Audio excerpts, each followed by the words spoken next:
Vous ici ne peut leur dire que deux choses, le hasard ou la chance. Voyons quel est le message pour vous aujourd'hui.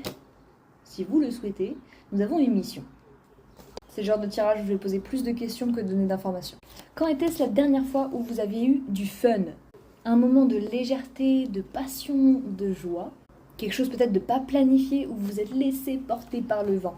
La dernière fois que vous avez laissé votre enfant intérieur venir et jouer, vous amuser, quelque chose, vous savez, qui n'avait pas forcément de but. Par exemple, vous prenez un bout de papier et vous gribouillez jusqu'à ce que vous vous sentiez mieux. Sentez mieux. Vous pouvez encore le faire. Il n'est jamais trop tard. Donc, si jamais vous avez un gros moment d'émotion, voilà, faut pas hésiter. Est-ce que vous avez conscience que vous êtes en train de voler à vous-même votre plus grande richesse? Avez-vous conscience que vous êtes riche, non pas d'argent, mais de présence, de santé même, et d'attention? Votre attention, en fonction de sur quoi elle est dirigée, peut littéralement définir le reste de votre vie. Il n'est pas trop tard pour s'en rendre compte. À vrai dire, il n'est jamais trop tard pour prendre une nouvelle direction. Quelles sont les manières dont vous avez conscience que vous sabotez votre propre potentiel? Êtes-vous au courant que savoir comment faire mieux ou comment vivre mieux et ne pas le faire, c'est une preuve de votre auto-sabotage? Et je dis ça en toute amitié, je suis passée par là. Et je pense que j'ai encore beaucoup de taf à faire.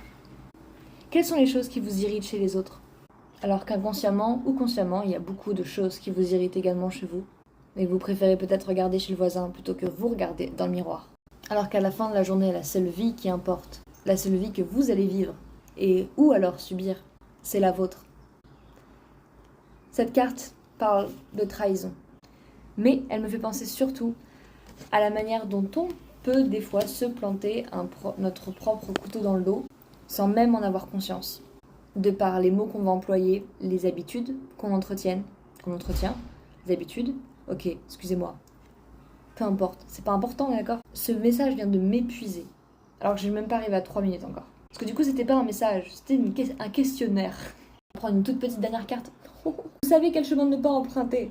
Maintenant, voyons quel chemin emprunter. La carte du foyer est tombée. Donc, je suppose que c'est ce feu intérieur, cette énergie, cette partie de vous qui ne pourra pas périr. Peu importe le nombre de trahisons, peu importe le nombre de moyens que vous avez pour éviter votre force, votre vérité, c'est toujours un retour à soi, comme à chaque fin de journée. Où est ce feu?